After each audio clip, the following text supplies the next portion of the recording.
बिहार में एनडीए को निर्णायक जनादेश मिलने के ठीक एक महीने बाद भी राज्य की राजनीति स्थिर नहीं दिख रही है, बल्कि अटकलों और सूक्ष्म राजनीतिक संकेतों से प्रभावित हो रही है। ऐसी अटकलें लगाई जा रही हैं कि हिंदू धर्म में अशुभ माने जाने वाले 14 दिसंबर से 13 जनवरी तक के महीने के खरमास के बाद राज्य की राजनीति में महत्वपूर्ण बदलाव आ सकता है।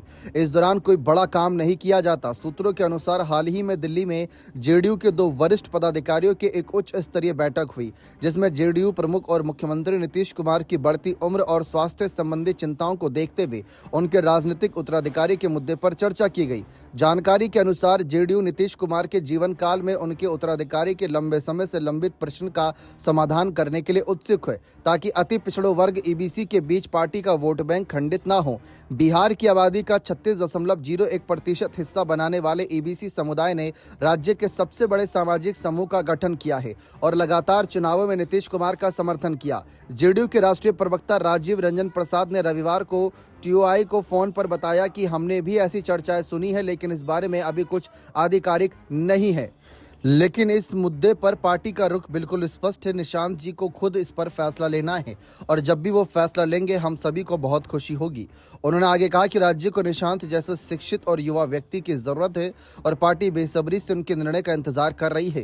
राजनीतिक विश्लेषकों का कहना है कि नीतीश कुमार का राजनीतिक करियर शायद समाप्त होने वाला और पार्टी के वोट बैंक को सुरक्षित रखने के लिए उन्हें एक उत्तराधिकारी की आवश्यकता है। ऐसी स्थिति में उनके बेटे निशांत से बेहतर कोई नहीं हो सकता। क्षेत्रीय पार्टियों के इतिहास को देखें तो उत्तराधिकारी आमतौर पर परिवार के भीतर से ही आते हैं, चाहे वे आरजेडी हो, एलजेपी हो या फिर तमाम और बड़ी यहाँ पर क्षेत्रीय पार्टियां। एक राजनीतिक विश्लेषक ने कहा और यह भी जोड़ा कि पार्टी अक्सर पारिवारिक नेतृत्व की ताकत पर ही आगे बढ़ती है। सूत्रों के अनुसार निशांत को हाल ही में पटना हवाई अड्डे पर जेडीयू के राष्ट्रीय कार्याध्यक्ष संजय कुमार झा के साथ देखा गया था। उसके बाद तो और ज्यादा सियासी माहौल बन गया था। हालांकि निशांत ने अगर देखा जाए तो जितनी भी अपीलें उठ रही हैं उन पर पूरी तरह चुप्पी साध रखी है और कोई जवाब नहीं दिया। लेकिन पिछले 1 साल में उन्हें राज्य की राजनीति में अधिक सक्रिय देखा गया, जिसके बाद अब चर्चा है। फिलहाल चर्चा तो इस बात की है कि निशांत पहली बार कह सकते हैं कि अब यहाँ पर राजनीतिक रूप से जो सुर्खियों का केंद्र बने हुए हैं, नए साल में इनको लेकर कुछ बड़ा ऐलान इनके पिता नीतीश कुमार करते नजर आ सकते हैं। और अगर नहीं होगा तो भी ज़्यादा बड़ी हैरानी नहीं होगी। बने रहे चैनल के साथ। बहुत बहुत शुक्रिया।